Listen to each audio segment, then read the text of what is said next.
Salve amigos, João Ferodonto, eu sou o Arnimar II e esse é o seu canal no YouTube de aulas descomplicadas em enfermagem e odontologia. Hoje a gente vai trazer um tema no contexto do atendimento pré-hospitalar, né?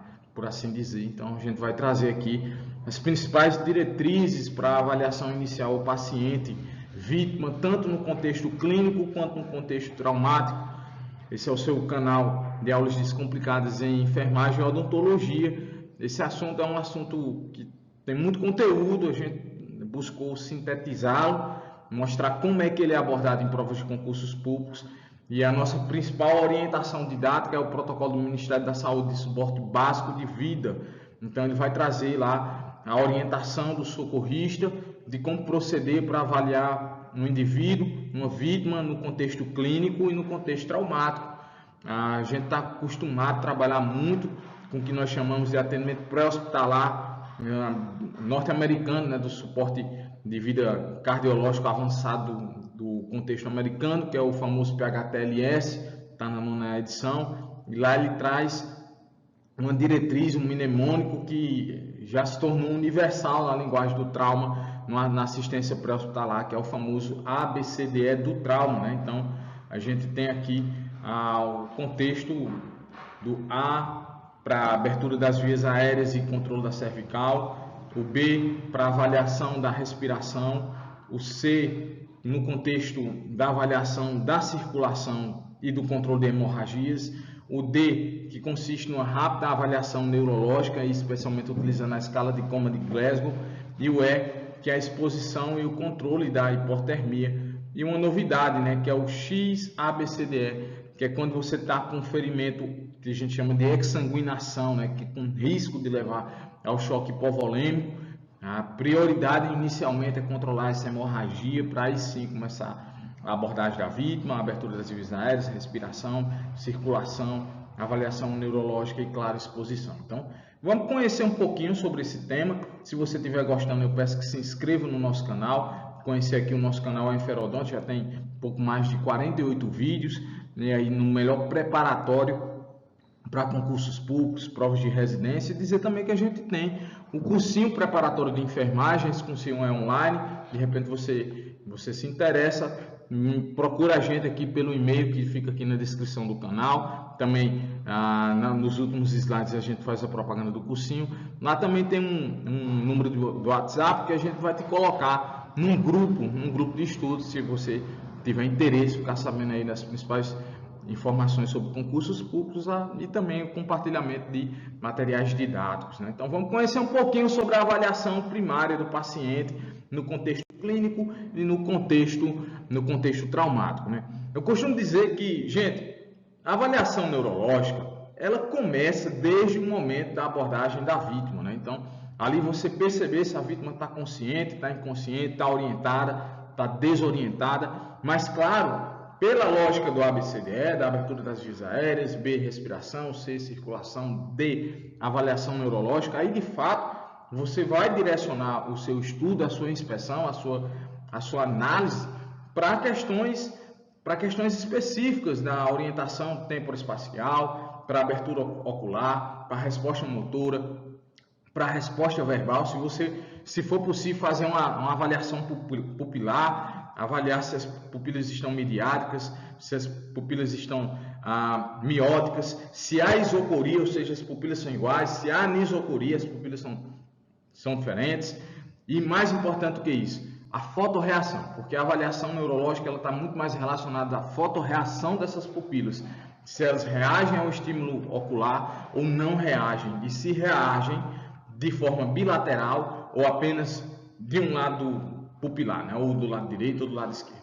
Então, assim, no contexto inicial, a avaliação começa de fato com você ver no contexto clínico a responsividade dessa pessoa, né? Porque a responsividade dela vai, se claro, vítimas irresponsivas, a gente vai ter que investigar dois parâmetros muito importantes. Em vítimas irresponsivas, ou seja, que não respondem, que estão inconscientes, se há respiração, se há circulação, ou se não há respiração, nem circulação, ou ambas, né? Que aí a gente vai falar. Às vezes é parada circulatória, às vezes é parada respiratória, e às vezes é parada cardiorrespiratória.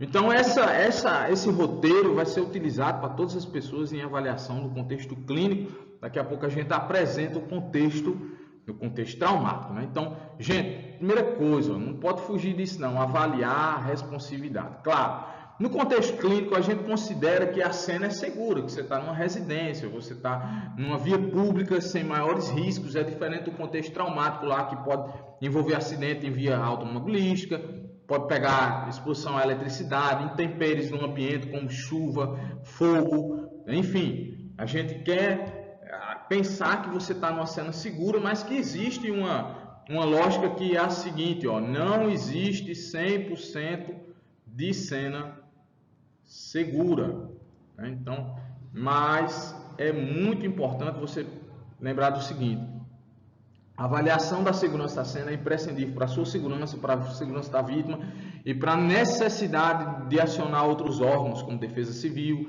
Bombeiros, Polícia Militar, a Polícia Civil, né? De repente você está num contexto aí de agressão, de overdose, de utilização de substâncias químicas ou outra situação que há necessidade da avaliação de um suporte de outro órgão aí específico, especialmente o órgão de defesa civil, aí, no caso também de segurança pública, né? Então, muito importante essa questão da avaliação da cena inicial. Então, primeira coisa, galera, avalie a responsabilidade, né? Então, não tem como fazer uma avaliação da responsabilidade se você não buscar comunicação com essa vítima, né? Então, chame o paciente, veja se ele está respirando, veja se tem circulação, veja se ele está orientado, se ele sabe onde está, faça perguntas que a pessoa vai saber responder, né? Então, nome da mãe, idade, localização. A gente não diz assim, vai perguntar o número do CPF da pessoa, ou de conta bancária, ou do número do telefone. Faça perguntas simples para que ele possa responder de forma objetiva e você tenha uma impressão geral. Então, ó, avalie se ele é responsivo e se ele está respirando. A melhor forma é essa aí. Por enquanto, não há o que se falar naquele processo de anamnese de ver, ouvir e sentir, né? Isso aí fica para o exame secundário. Então, tenta inspecionar movimento respiratório. Então, você está com permeabilidade das vias aéreas. Se ele consegue falar, então ele já está com respiração, né? Então, se ele consegue falar, ele tem permeabilidade de vias aéreas. Agora a gente vai qualificar essa respiração. Se é uma respiração dispneica, taquipneica, bradipneica, certo? Se há perfusão. Então avalie primeiro, checa isso aí. Em vítimas inconscientes, a gente não recomenda checagem de pulsação pelo pulso radial, né? Então aí vai buscar o pulso carotídeo, vai buscar o pulso femoral, que nós vamos chamar de pulsos centrais, né? Então veja essa questão aí do pulso. Se o pulso estiver ausente, já vai começar com pressões torácicas. Se tiver pulso presente, abrir as vias aéreas, aí a recomendação aí pela hiperextensão da cabeça ou elevação do queixo. Claro que toda vítima traumática, né, na vítima de trauma, a gente vai o quê? Pensar em conservação da coluna cervical, né, em trauma raquimedular. Então, quando a gente apresenta essas duas opções de hiperextensão da cabeça ou da manobra de tração da mandíbula, você está pensando em vítima que não é traumática, ou seja, no contexto clínico, porque em se tratando de trauma, duas coisas a gente não vai parar de considerar: que essa vítima pode estar chocada até que se prove o contrário, de que essa vítima é portadora de traumatismo raquimedular até que se prove o contrário, né? Então aí você vai inicialmente conversar, abordar a vítima, se identificar, perguntar quem é ela, avaliar o nível de consciência, avaliar a responsividade lógica dela, depois a ventilação, a respiração, depois a pulsação. Se não está responsivo, não tem apresentação de movimentos respiratórios, garantir a permeabilidade da via aérea e considerar suporte ventilatório. Então aí, uma das formas de se garantir a permeabilidade da via aérea é você abrir a via aérea e oferecer a oxigenação sobre máscara de reservatório. Algumas pessoas, algumas vítimas poderão ter corpos estranhos na boca, poderão ter líquidos, poderão ter objetos com até mesmo dentes, a necessidade de se colocar o que a gente chama de cânulas orofaríngeas, e aí a gente faz destaque para a cânula de Guedel. E aí você vai avaliar a responsividade. Se ele está responsivo, avalie e dá início à sequência de avaliação. Então, a primeira coisa é essa aí, gente. Avaliar a responsividade da pessoa e, claro, a expansão do tórax, para você pensar se ela tem ventilação e, claro, verificar também a pulsação dessa sua vítima. A gente está pensando aqui no contexto clínico. Quando você pensa em contexto clínico, você considera as duas manobras de abertura por extensão ou por tração da mandíbula, no caso aí a VI. Então, se você avaliou essa vítima e essa vítima tem respiração, ela tem circulação, ela está consciente, então você vai para o segundo momento, né, que é avaliar a permeabilidade da via aérea e corrigir situações de risco, com hiperextensão da cabeça, elevação do queixo. Isso aí a gente deixa bem claro para as vítimas clínicas, né? Então aí, ó, não é no contexto traumático. E é importante duas coisas, gente, ó. Garantir realmente a boa respiração através de ventilação e garantir também o que? Circulação. Porque o nosso organismo, ele é uma máquina, né? Ele precisa do que a gente chama de energia. Então, isso a gente vai trabalhar muito na aula de choque. E o que é um choque? É um estado de hipoperfusão que determina a mudança de um processo de obtenção de energia de forma aeróbica, ou seja, através de oxigênio e glicose, resultando em 38 moléculas de ATP, e passa para um mecanismo chamado de mecanismo anaeróbico, na ausência de oxigênio, com a utilização de gás carbônico, que ele resulta numa produção de energia bastante limitada, né? No mecanismo aeróbico, na presença de oxigênio, a gente produz 38 moléculas de ATP. Já na presença do CO2, a gente só produz 2 moléculas de ATP e, infelizmente, se produz uma substância chamada ácido láctico, que vai provocar a acidose dos tecidos. Então, é muito importante a gente considerar essa questão da respiração, da ventilação e da oxigenação. Por quê? Porque não adianta você controlar circulação se você não tem oferta de oxigênio para que esse sangue fique oxigenado. Da mesma forma, não adianta você garantir uma boa ventilação se esse sangue está sendo perdido ali pela hemorragia externa.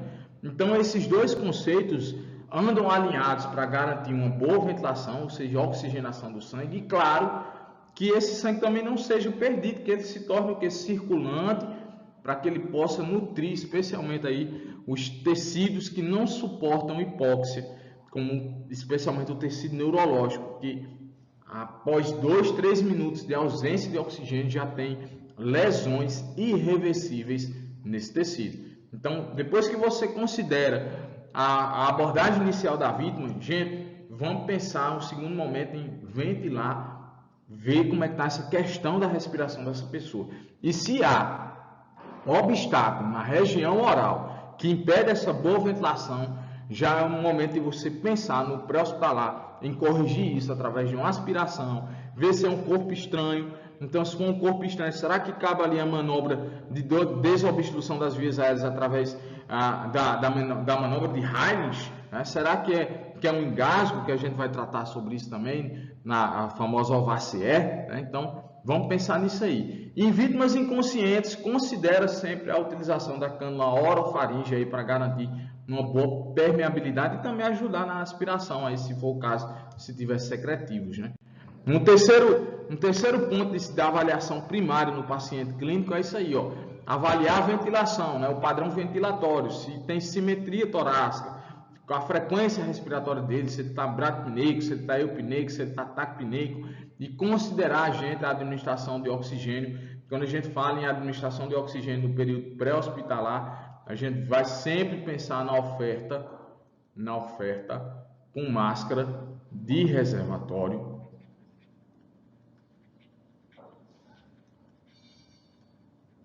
e num fluxo de 10 a 15 litros por minuto. Né? Então, depois que você considera lá a abertura das vias aéreas, você vai avaliar a ventilação. Né? E depois o estado, gente, o estado circulatório. E isso nada mais é do que o que a gente fala lá do ABCDE. Só que aqui a gente não está falando de trauma, né? Então a gente visualizou a presença de consciência ou inconsciência dessa vítima, avaliou as vias aéreas, avaliou a ventilação. Agora a gente está pensando na circulação para garantir aquele princípio que eu te falei, né? De boa ventilação com boa circulação para ter uma boa perfusão tecidual, né? Evitar aí lesões aí de órgãos alvos, né? Então, ó, considera o quê?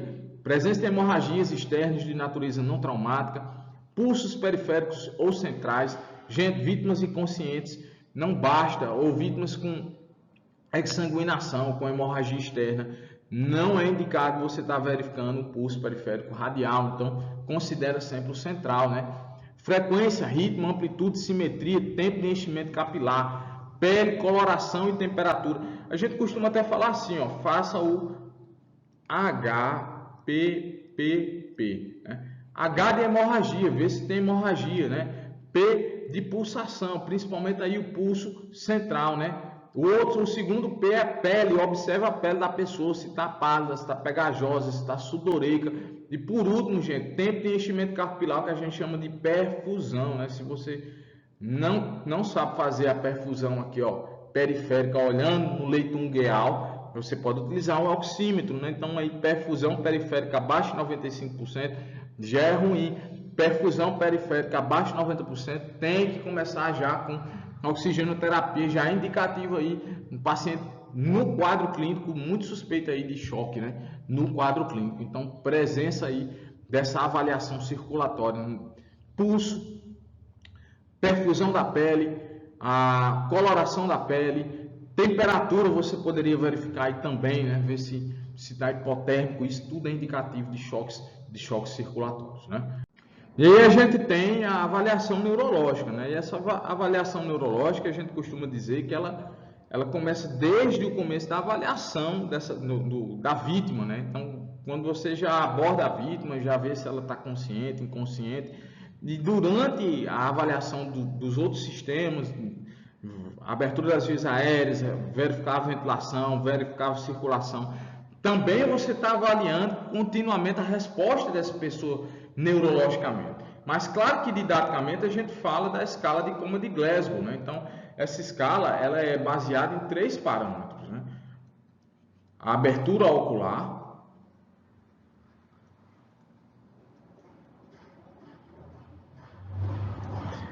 o segundo parâmetro é a resposta verbal e o terceiro parâmetro é a resposta motora. E essa escala ela tem uma numeração, né? Ela vai de 3 pontos, né? De 3 pontinhos até 15 pontos.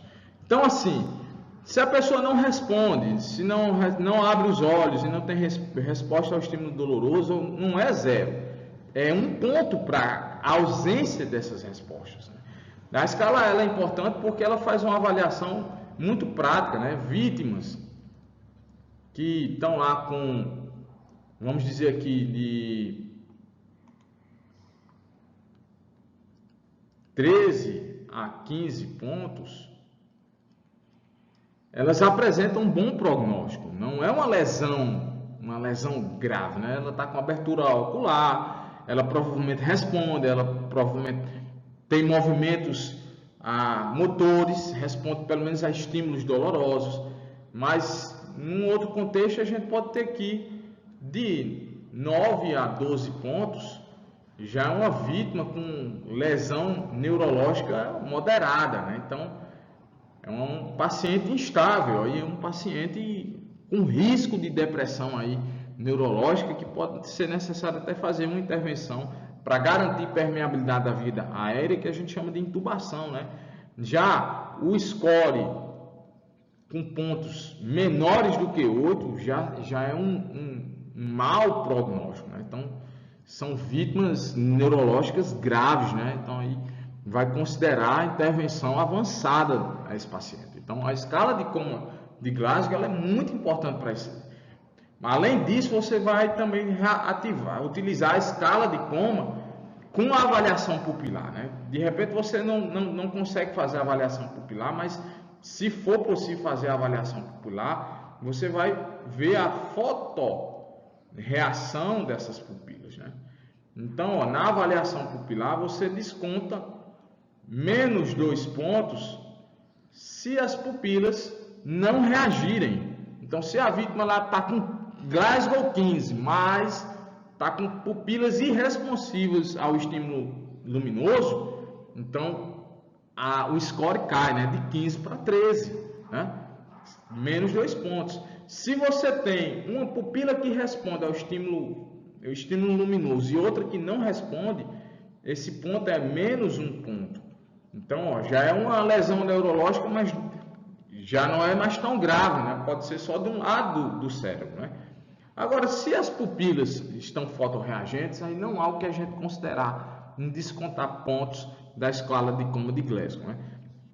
Uma outra forma que a gente utiliza também para avaliar a função neurológica é o famoso AVDI, né? Alerta, responde ao estímulo verbal, responde ao estímulo doloroso e é irresponsivo, né? Então, está em desuso esse AVDI, mas também é muito utilizado. Então, o último passo da avaliação inicial do paciente é a avaliação neurológica. Aqui está o exemplo, aqui está mostrando a escala de coma de Glasgow, né? Então ele mostra aí a pontuação, a abertura ocular, a resposta verbal, a resposta motora e, claro, a resposta pupilar também, né? Então vale a pena aí você dar uma lida sobre a escala, e é difícil você decorar, né? Quem trabalha em regime de atendimento pré-hospitalar, ele costuma ter essa escala impressa lá na ambulância ou no setor de atendimento que ele trabalha, né? Vamos agora falar da avaliação do paciente traumático, né? Então, assim, quando a gente está falando em paciente clínico, a gente considera a cena segura, né? No trauma, gente, nenhuma cena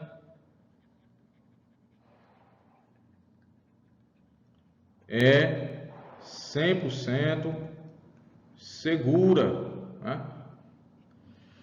Você pode estar em via pública e asfalto, acidente de trânsito, você pode estar em tiroteio, você pode estar com uma vítima que foi agredida, você pode estar com uma situação de choque elétrico, de afogamento, de desabamento em construção civil, ou seja, a cena é o primeiro momento. Você tem que avaliar a cena, porque você só pode entrar em cena relativamente segura, ou, se for necessário, vai acionar o serviço de outros órgãos.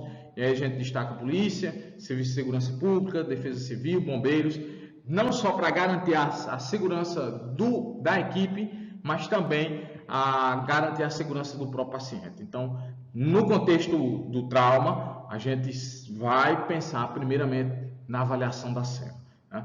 E aí a gente vai trabalhar com o que a gente chama de XABCDE. Claro que isso aqui vem da 9ª edição do PHTLS, do atendimento pré-hospitalar norte-americano, né? No contexto do protocolo do suporte básico de vida, o SBV, do Ministério da Saúde, ele ainda não considera o X, né? Ele não considera ainda começar tratando inicialmente na hemorragia externa. Ele vai trabalhar com abertura das vias aéreas, ventilação, circulação e avaliação neurológica. Então, é importante a gente prestar atenção nisso aí, mas hoje a gente tem essa ideia. Se você vê uma lesão, hemorragia externa, um ferimento com potencialidade à exsanguinação, ao choque hipovolêmico rápido, trate primeira condição de choque, certo? Então, vamos lá. Primeiro, avaliar a responsividade. Então, chamar o paciente, tentar ver ali se ele está consciente, se ele está inconsciente, o que foi o mecanismo do trauma, o que foi que aconteceu ali naquela cena, como é que foi aquele acidente, ou aquele choque, ou seja lá o que for. Então, avalie a responsividade do paciente, e isso aí mostra que a avaliação neurológica realmente ela inicia-se desde o começo da assistência do paciente. Em seguida, vai estabilizar a coluna cervical. Na estabilização da coluna cervical, a gente vai utilizar apenas a manobra de, claro, a elevação da mandíbula, porque a gente vai considerar que toda pessoa vítima de trauma é portador de trauma raquimedular. E quando a gente fala em estabilização, a gente vai pensar que isso não tem lá no contexto clínico, na estabilização neutra da cabeça e a proteção do colar cervical, né? Então, aí, uma das formas, você vai ter que ter experiência e saber mensurar, né, o tamanho do colar cervical. Às vezes, existem pessoas anatômicas que você não consegue colocar de forma eficiente o colar cervical e vai ter que utilizar até apenas os estabilizadores laterais, caso você esteja utilizando prancha rígida. Uma coisa importante, o indivíduo que assume a cena de estabilização da cervical, ele vai ficar até o final, né? Então, uma vez que ele assume essa função, ele vai ficar protegendo a cervical dessa vítima até o final da assistência. Então, avalie a responsividade, chama o nome da pessoa, procura fazer estímulos de alerta, procura fazer estimulação verbal, verifique se tem abertura ocular, né? E executa simultaneamente o que?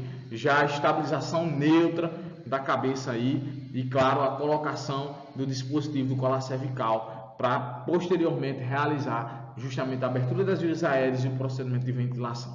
Em seguida, vem isso aqui, ó, avaliar as vias aéreas, né? Então, ó, manter as vias aéreas pérfidas através das manobras de abertura das vias aéreas para o trauma, né?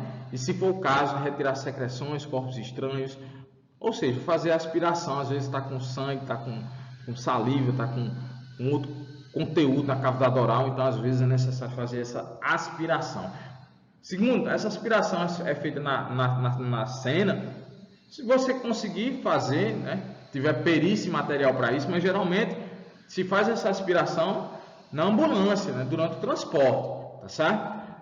Considerar a utilização de cânula orofaringe, né? A gente destaca aqui a cânula de Guedel, né? Também tem a cânula de Berman,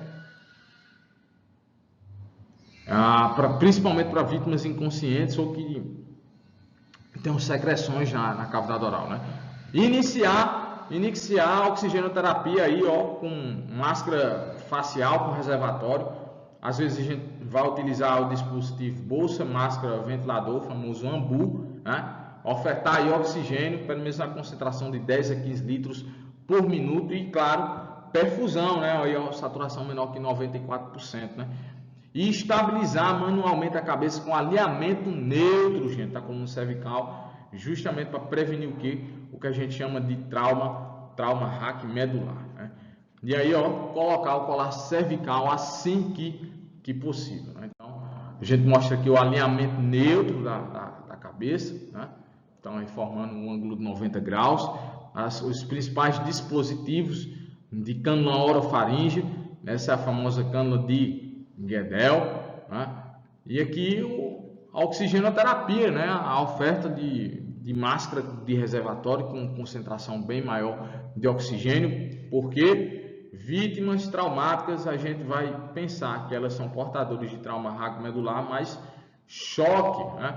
Choque hipovolêmico, né? Então a gente vai ter uma aula só para falar sobre os tipos de choque e qual o problema do choque hipovolêmico. Hipoperfusão por diminuição da circulação do sangue e às vezes também ausência de respiração. Então você vai ter que garantir o que, gente? Uma boa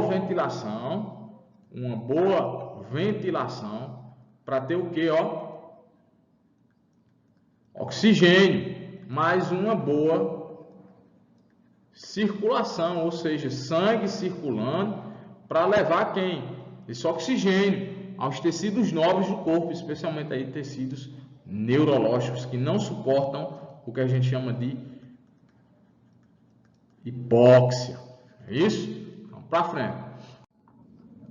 Quarto item, gente, ó, avaliar a presença da boa respiração e oxigenação, né? Então, aí, avaliar o posicionamento da traqueia, presença ou não de turgência jugular, a presença aqui, ó, do engurgitamento das artérias, né?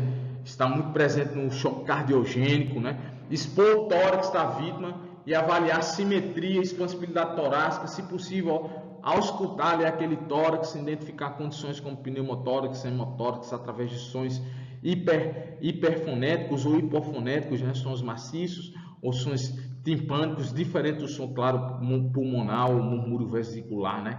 Observar também a presença de sinais de esforço respiratório, como ataque apneia ou até mesmo a bradipneia, né? E o uso de musculatura acessória, avaliar também a presença de lesões abertas, né? Então, aí no trauma torácico, né? Fazer curativo de 3 pontos, ou trauma de tórax fechado, quando apresenta aí o que? Uma equimose, né, gente? Trauma de tórax fechado aí, tem aquela região ali avermelhada, púrpura, né? Então a gente chama aí de equimose, né? E no paciente com ventilação anormal, realizar a palpação de todo o tórax, considerando a necessidade de ventilação assistida através de máscara de reservatório, caso a frequência respiratória seja inferior a outros movimentos respiratórios por minuto, né? Então, se tiver muito bradipneico, a frequência respiratória normal, a frequência respiratória ela vai de 12 a 20, né? Então, tanto você pode ter ataque apneia como a bradipneia. Aí você vai fazer a semiologia da respiração, ver como é que está essa ventilação, a expansibilidade do tórax. E em vítimas de trauma, geralmente a gente vai considerar sempre, em 100% das vítimas, a necessidade de oferta de oxigênio, né? Então, vítimas aí com frequência respiratória muito baixa, já começar a ventilar esse paciente, né? Então, aqui é um exemplo de trauma de tórax fechado, né? Você pode também estar com trauma de tórax aberto, se for, de repente tem um furinho aqui de arma de fogo, né? Então, ó, vai ter que fazer o famoso curativo de 3 pontas, né? Que é um curativo semi-oclusivo, e aqui durante a expiração ele fecha, mas durante a inspiração ele fecha, e durante a expiração ele permite a eliminação de ar também pelo orifício do curativo, né? E aqui é o dispositivo que a gente chama de AMBU, né, para ventilar, caso você não tenha aí a oferta de oxigênio por cilindro, né, os torpeidos de oxigênio, né? Então, começar a ventilar essa pessoa. Claro, você já tinha avaliado a consciência, você já estabilizou a coluna cervical, você já fez a manobra de abertura da via aérea pela depressão da mandíbula. Paciente de tórax, paciente de trauma, a gente não faz a hiperextensão da mandíbula, né? Ou perdão, hiperextensão da cabeça, né? E aí você já vai avaliar a circulação, né? Então a presença de hemorragia e aí também a perfusão, né? A gente sempre faz essa ideia aqui do HPPP, né? Então hemorragia externa, a perfusão, a pulsação e claro, a coloração da pele, né? Então, a ideia inicial é essa aí, controlar sangramentos externos através de compressão direta ou considerar o uso de torniquete. A gente não vai demonstrar técnica de compressão direta, a gente não vai trabalhar com técnica de torniquete, porque aqui a gente tem a didática do concurso, né? De resolver e mostrar o protocolo para você fazer. Então, essa técnica, demonstrações de técnicas não são objetos aí do nosso canal de enfermagem, enferodonto, enfermagem e odontologia, tá certo? Lá no cursinho a gente vai mostrar isso bem mais detalhado, tá bom? Avaliar o preenchimento capilar, né? Normal até 2 segundos, tá ali só, reenchimento capilar, né? Então, isso aqui é a perfusão, né? Avaliar as características da pele, então temperatura, umidade, coloração, e avaliar o pulso, né? Principalmente aí o pulso central e radial, só que, gente, paciente chocado, paciente aí com suspeita aí de hemorragia grave, o pulso radial nem é tão indicado, certo? Então, atente-se para o pulso carotídeo e femoral, né? Pulso radial ausente, pulso central presente. Iniciar aí protocolo de choque, a gente vai mostrar sobre isso aí em uma aula específica. Pulso radial ausente, pulso central ausente. Iniciar aí já as manobras de ressuscitação cardiopulmonar e, se possível, aferir a pressão arterial precocemente, né? Então, aí mostra aqui as diferentes localizações do pulso radial, pulso carotídeo, pulso braquial, pulso pedioso. Ali tem a demonstração do curativo compressivo, né? A gente tem uma máxima no curativo compressivo que não pode estar retirando o que? Bandagens, né? Então, ó, Bandagens. Então, uma vez que você estabelece ali aquela bandagem, você não retira mais, você vai só colocando bandagem em cima de bandagem. Gente, não é colocar a bandagem, é fazer uma compressão, né? Você está trabalhando ali com hemorragias venosas, hemorragias às vezes arteriais, que posteriormente vão precisar de intervenção cirúrgica, porque a hemorragia capilar são abrasões, então geralmente elas cessam logo. Então, quando a gente fala de controle de hemorragia, você está pensando em hemorragia venosa e hemorragia arterial, né? Então, uma vez que começou a compressão, não para. E se não foi possível, né? Então você vai pensar no uso do torniquete, né? Do torniquete ou de agentes hemostáticos, né? Nem sempre é uma realidade, mesmo eu nunca trabalhei com agente hemostático na ambulância, eu sou socorrista aqui no município de Patos, mas o torniquete é uma técnica que hoje já foi muito, vamos dizer assim, mal vista. Hoje é uma técnica defendida devido às experiências aí dos militares, principalmente na guerra do Afeganistão, né? Então, dica de ouro para o torniquete: anote o tempo em que você colocou, né? Porque ele vai ficar até no máximo 2 horas. Então, anotar o tempo do torniquete é imprescindível aí para essa vítima, né? Para fazer essa avaliação aí, né?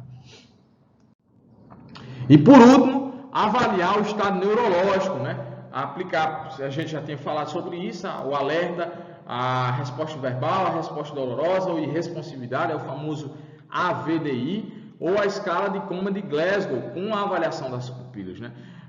Quando você pensa em avaliação da escala de coma de Glasgow, você vai pensar em abertura ocular, resposta verbal, resposta motora, e você pode combinar com a avaliação das pupilas, com a fotorreação dessas pupilas, né? Então, é muito importante isso aí. E aí, se elas não tiverem fotorreagentes, você vai descontar 2 pontos da escala de coma de Glasgow.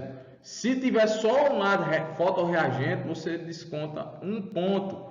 Mas se as duas reagem, aí você não desconta nenhum ponto da escala. Lembrando que essa escala ela avalia a vítima, né, em grave, quando a gente tem aí uma lesão neurológica com uma pontuação menor que 8, moderada, quando você tem aqui de 9 a 12 pontos, e vamos dizer assim, leve, né, quando você tem aqui de 13 a 15 pontos. Você pode reavaliar essa vítima ainda no exame secundário, quantas vezes for necessário, né? Então, bem interessante isso aí. Depois, gente, aí a gente chega na exposição e controle da hipotermia, principalmente aí em busca de outras condições clínicas que você não observou. Tentar observar ali o dorso dessa vítima quando se for transportar para a prancha, fazendo movimento em blocagem. E cuidado como você vai retirar a roupa, se for o caso da vítima, né? Às vezes existem umas tesouras do próprio atendimento pré-hospitalar, são tesouras rombos, ela tem uma curvatura, isso ela auxilia a você não causar danos à sua vítima, né? Às vezes acontece até do socorrista utilizar objetos perfurantes como faca, né? Tem cara que gosta aí de criar cena, né? De fazer uma assistência mais, vamos dizer assim, artística, né? E termina causando lesões na pele da sua vítima ou até mesmo destruindo a roupa de forma desnecessária, né? E ali é uma propriedade material dessa pessoa. Então, muito cuidado com relação a essa questão da exposição da vítima, faça com ética, faça com técnica, né? Então, cortar as vestes do paciente sem movimentação excessiva e somente das partes, gente, necessárias. Só vamos despir aquilo que foi interesse na cinemática do trauma, na avaliação da vítima, né? E aí, proteger o paciente de hipotermia com auxílio de manta aluminizada, isso aí é importantíssimo, né? Preservação aí da temperatura corporal, principalmente porque a gente está considerando que toda vítima de trauma é portadora de choque hipovolêmico, que na fase descompensada vai causar hipotermia, né? E utilizar outras medidas para prevenir a hipotermia, por exemplo, desligar o ar-condicionado da ambulância. Isso aí é o suporte básico de vida, né, que tem o famoso SBV do Ministério da Saúde, e a gente vai postar aqui na descrição, que a gente vai deixar esse PDF para vocês baixarem, tá certo? Do Ministério da Saúde. Aqui é um exemplo de manta aluminizada, né? Então, vamos lá. A avaliação, né? Depois de tudo isso, quem trabalha sob regime de regulação médica, como por exemplo os socorristas do Serviço de Atendimento Móvel de Urgência, o famoso SAMU, né? Ele vai entrar em contato com a regulação médica, vai descrever a cena, vai descrever a situação da vítima, vai dar parâmetros de sinais vitais para que a regulação médica conduza a sua terapia por telemedicina, né? Então aí vai começar a terapia dessa vítima se ela tiver um suporte básico de vida, numa ambulância básica ou numa ambulância de suporte avançado de vida, né? Então, realizar o contato com a regulação médica e passar os dados de forma sistematizada e aguardar a orientação da regulação para procedimentos e ou transporte para a unidade de saúde, né? Então, isso aqui foi uma rápida revisão sobre atendimento pré-hospitalar, certo? Lembrando que no suporte básico de vida aqui do Brasil, ele não considera o XABCDE. O PHTLS, ele já vai trabalhar com esse indivíduo aqui, que é a exsanguinação, ou seja, em vítimas com hemorragias externas, você vai trabalhar primeiro o controle dessa hemorragia para depois fazer a estabilização cervical, avaliar a consciência, avaliar a abertura das vias aéreas, fazer um novo procedimento de circulação e posteriormente a avaliação neurológica e exposição dessa vítima, tá certo? Esse que é a propaganda do nosso cursinho. Se você estiver interessado, a gente vai trabalhar também o ABCD a partir de janeiro, é um dos primeiros conteúdos em janeiro, e lá a gente vai trabalhar detalhadamente, sequência por sequência, no atendimento clínico e no atendimento pré-hospitalar. E claro, e aqui, se você não quiser fazer parte do cursinho, mas quiser entrar no nosso grupo de estudo, é só mandar um oi aí para esse número, que é o meu WhatsApp, eu vou te colocar nesse grupo, ou então entrar em contato com a gente pelo e-mail rmarsegundo@gmail.com. Se você quiser fazer um pedido aí de uma aula especial por um enferodonto, a gente também vai trabalhar em cima disso aí, ou alguma dúvida ou contribuição que você quiser também com esse projeto, tá certo? Vamos lá, vamos resolver questões. A primeira questão diz assim, ó: constata-se que o atendimento inicial ao paciente vítima de trauma requer uma avaliação rápida das lesões, bem como a instituição de medidas terapêuticas de vida, sendo desejável uma abordagem de forma sistematizada. Sendo assim,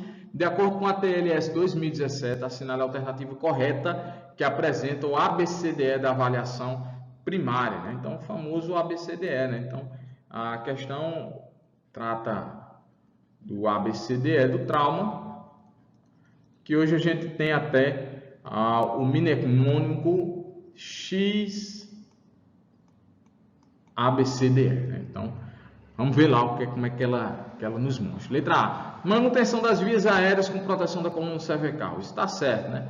Letra B: respiração e ventilação. Isso também está certo. Letra C: circulação com controle de hemorragia. Também está certo. Letra D: disfunção neurológica. Aí você vai fazer a avaliação da escala de Coma de Glasgow com a avaliação pupilar. Também está certo. E a letra E: exposição e controle do ambiente. Sempre que a resposta é correta, então a nossa resposta é a letra A. Vamos ver por que os outros itens não são, né? A letra B diz assim, letra A: alergias, né? Então tá falso. O item A é a abertura das vias aéreas com estabilização da coluna cervical. Lembrando que antes disso aí, se tiver uma vítima com sangramento excessivo, você vai trabalhar com o controle da hemorragia exsanguinante, né? A letra B diz assim, ó, manutenção das vias aéreas, a letra C. Mas esqueceu o que, ó? A proteção da coluna cervical com o colar cervical ou a estabilização central da cabeça lá, né? De repente você não tem, vai ficar com um socorrista lá protegendo e colocando a cabeça alinhada em posição neutra, né? Então, faltou isso aí também na letra C, né? E a letra D diz assim, ó: manutenção das vias aéreas com proteção da coluna cervical. B: respiração e ventilação. Até aí está tudo certo, né? Letra C: presença de choque. Não é controle da circulação, né? Letra D: disfunção neurológica. E letra E, exame físico completo. Esse exame físico completo você só vai fazer na avaliação secundária, né? Então, já no atendimento hospitalar, né? Então, tá falso isso aí. Também a resposta é a letra A. Segunda questão diz assim, ó. A avaliação primária do paciente com trauma maior deverá ocorrer conforme o protocolo de atendimento inicial do politraumatizado, recomendado pelo Advanced Trauma Life Support, ATLS. O último passo do protocolo de atendimento trauma consiste em... Ele quer saber o último passo, né? Então, ó, nós temos aqui o famoso ABCDE do trauma, né? Então, X para hemorragias exsanguinantes, né?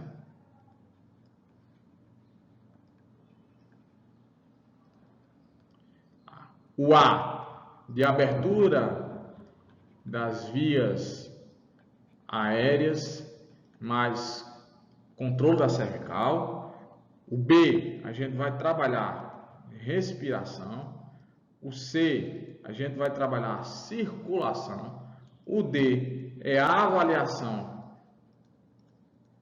neurológica com quem? Gente, Glasgow. Ou você pode utilizar também um AVD, aí, abertura ocular, responsividade verbal, responsividade dolorosa e responsiva. Mas o último desse mnemônico é o E, que trata justamente de exposição da vítima e controle de hipotermia, ou seja, a resposta é a letra D, né? Então, o E, ele trata justamente de exposição, mais controle de hipotermia. E lembre-se que a exposição da vítima é uma coisa que você tem que fazer com cuidado, só expõe aquilo que for necessário. E nessa exposição, você também dê uma observada no dorso da pessoa, porque às vezes tem lesões ali que você não visualizou porque ela está sobre a posição decúbito dorsal. O ABCDE do trauma é um mnemônico que padroniza o atendimento inicial ao politraumatizado e define prioridades na abordagem ao trauma. Ele foi pensado para identificar lesões potencialmente fatais ao indivíduo e é aplicável a todas as vítimas com um quadro crítico, independente da idade. Então, você pode usar para adulto, pode utilizar para criança, pode utilizar para idoso, né? Sobre o ABCDE do trauma, que hoje é XABCDE, né? Analise as afirmativas a seguir, assinale a alternativa correta. Item 1. O mnemônico ABCDE foi padronizado de acordo com as lesões de maior mortalidade. O seu significado é A. Vias aéreas com controle da coluna cervical. Tá certo, né? Letra B. Respiração e ventilação. Isso também tá certo. Letra C. Circulação com controle de hemorragia. Também tá certo. Letra D. Estado neurológico. Também vai fazer a avaliação neurológica. E a letra E. Exposição e controle da temperatura, pode ser exposição e controle, prevenção de hipotermia, né? Então, o item 1, gente, está certo. Se o item 1 está certo, a letra B não pode ser resposta à nossa questão.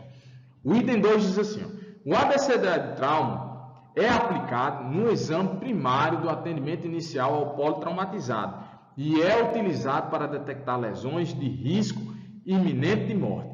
Ele também pode ser retomado no exame secundário durante a monitorização dos sinais vitais. Então, isso também, gente, está corretíssimo, né? Então, o item 1 e 2 estão corretos, então não pode ser a letra A. Só ficou agora entre as letras C e D, né?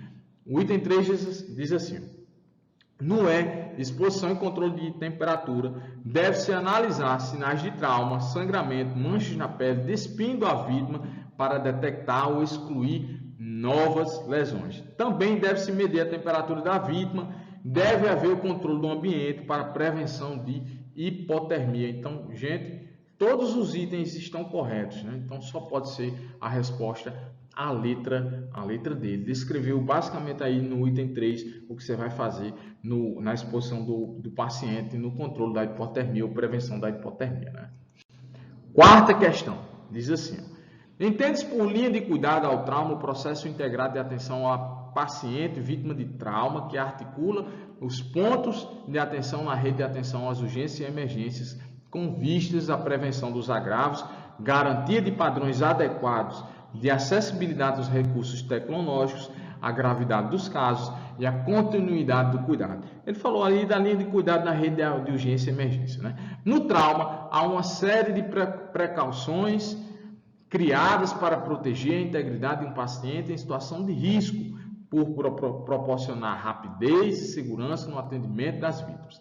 Assinale a alternativa correta que corresponde à sequência do atendimento inicial ao paciente vítima do trauma. Essa sequência tanto vale para paciente clínico quanto para paciente traumático, né? Lembrando que no paciente traumático, toda vítima é considerada como portadora de choque hipovolêmico e trauma raquimedular. E no paciente clínico, você pode desconsiderar a utilização da estabilização da coluna cervical através do colar cervical. Já no paciente traumático, você vai utilizar o estabilizador de coluna cervical, né? Então, letra A, avaliar a presença de boa respiração e oxigenação.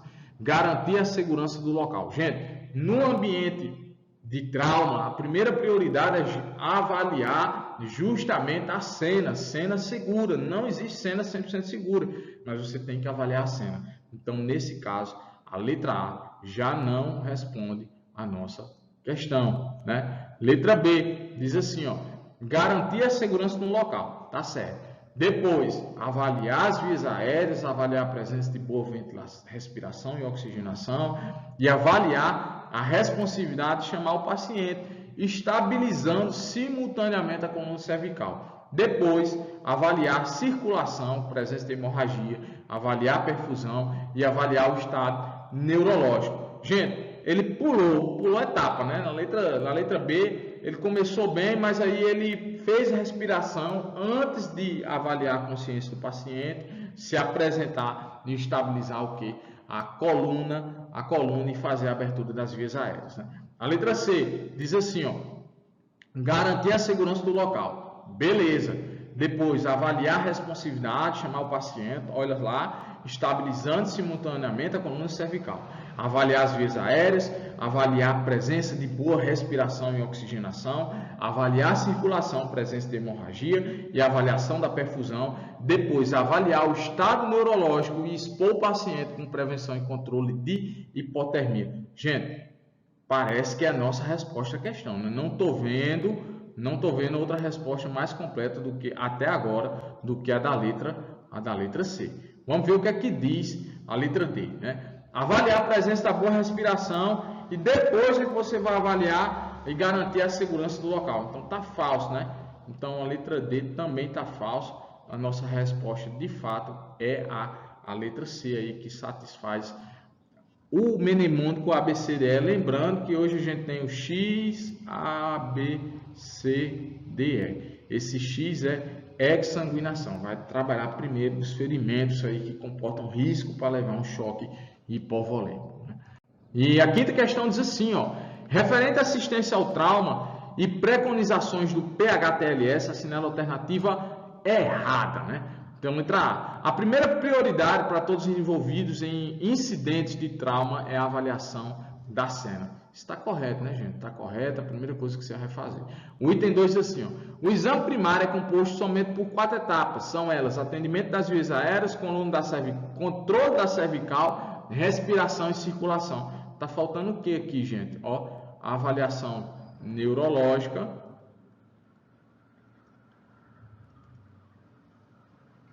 e depois exposição. Mais prevenção de hipotermia, né? Então, se ele quer a resposta incorreta, a nossa resposta é a letra B. A letra C diz assim, ó, na existência de incidentes com múltiplas vítimas e desastres, é realizado um esquema de triagem conhecido como modelo START, né? Então, aí, esse é uma aula que a gente vai apresentar para vocês sobre incidentes com múltiplas vítimas, mas eu já te adianto que também está correto. A gente vai mostrar aí o protocolo SAMPLA e também o protocolo START, né? A letra D diz assim, ó, o SAMPLA é em avaliação secundária, né? E o START é em acidentes com múltiplas vítimas. O socorrista deve identificar e tratar a hemorragia externa no exame primário. Claro, né? Isso aí é o que a gente chama hoje de X, A, B, C, D, E. Né? Então, também está correto. E a letra E diz assim, ó, uma das etapas iniciais do processo de avaliação é tirar as roupas do paciente, pois sua exposição é fundamental para que sejam encontradas todas as lesões. Lembrando, isso aí a gente já discutiu e está correto também, que na exposição a gente vai expor só aquilo que é necessário, né? Muito cuidado isso aí. E tenha técnica para não causar também outras lesões quando estiver removendo a roupa da vítima, né? Então, a resposta, de fato, para a quinta questão é a letra B. E aí a gente chega ao final dessa revisão de atendimento inicial. A gente começou falando sobre atendimento clínico, depois a gente voltou para o atendimento pré-hospitalar, no trauma, né? E a gente vai trazer ainda conceitos de choque, atendimento a pacientes em intoxicação exógena, crise convulsivas, obstrução das vias aéreas, mas isso é para o futuro aqui no seu canal do Inferodonto, aulas descomplicadas de enfermagem e odontologia. Um forte abraço, bons estudos. Qualquer dica, quiser entrar em contato conosco é pelo nosso e-mail ou também pelo WhatsApp. Essa é a propaganda do nosso cursinho. Por favor, não deixe de se inscrever no nosso canal, porque isso vai ajudar também a gente a produzir mais conteúdos. E aí galera, se você gostou do vídeo, então não deixe de se inscrever no canal, ativar o sininho, deixar seu like, seus comentários. Isso vai ajudar bastante a nós do canal trabalharmos para mais conteúdos em Inferodonto com vocês, aulas descomplicadas.